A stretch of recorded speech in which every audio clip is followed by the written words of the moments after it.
ঈদ মুবাৰক। মই বাটমাৰী কাৰি আব্দুল হামিদী আঞ্চলিক ঈদগাহ কমিটিৰ সম্পাদক হিচাপে সমূহ অসমবাসী ৰাইজলৈ অন্তৰৰ পৰা ঈদ মুবাৰক জনাইছোঁ। আজি ডাৱৰীয়া বতৰ সত্ত্বেও আজি এই বাটমাৰী কাৰি আব্দুল হামিদী ঈদগাহ ময়দানত সহস্ৰ লোক আহি পেলাই একত্ৰিত হৈ পেলাই আমি সমূহীয়াভাৱে আমি ঈদৰ নামাজ পঢ়িলোঁ। বতৰ যদি প্ৰতিকূল আছিলো তথাপিতো এই বতৰ প্ৰতিকূল বতৰ নেওচিও আমাৰ মানুহ আহি পেলাই প্ৰায় 10,000 মান মানুহ ইয়াত উপস্থিত হৈ পেলাই আমি নামাজ সম্পন্ন কৰিলোঁ। এই সুযোগতে আমি অসমবাসী ৰাইজৰ লগতে বিশ্ববাসী ৰাইজলৈ আমি আন্তৰিক শুভেচ্ছা, ঈদৰ শুভেচ্ছা আৰু ঈদ মুবাৰক জনাইছোঁ। বিভিন্ন জাতি জনগোষ্ঠীৰ মাজত যি ঐক্যতা, সেয়া ঐক্য সমৃদ্ধি বৃদ্ধি পাব তাৰে আশা কৰিছোঁ আৰু অসমবাসীৰ ৰাইজলৈ পুনৰবাৰ এবাৰ ঈদ মুবাৰক জনাইছোঁ।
আজি আমাৰ নগাঁও জিলাৰ বটদ্ৰৱাৰ ওচৰৰ বাটমাৰী আজি আব্দুল কাৰি হামিদিয়া ঈদগাহ মাঠত ঈদুল আজহাৰ সামূহিয়া নামাজ অনুষ্ঠিত হয়।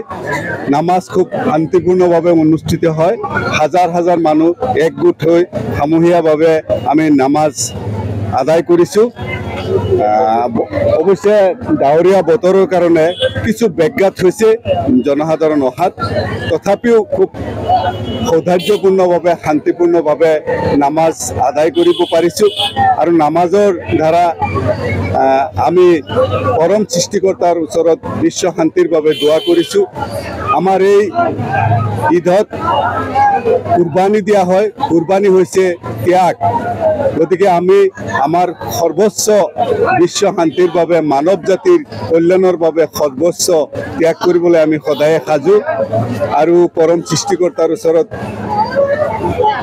দোৱা কৰিছোঁ যাতে বিশ্বত শান্তি অক্ষুণ্ণ থাকে আৰু আমাৰ মাজত ভাতৃত্ববোধ সদায় অটুট থাকে, তাৰে কামনা কৰিছোঁ আৰু সকলোকে আমাৰ ঈদুল আজহাৰ শুভেচ্ছা জ্ঞাপন।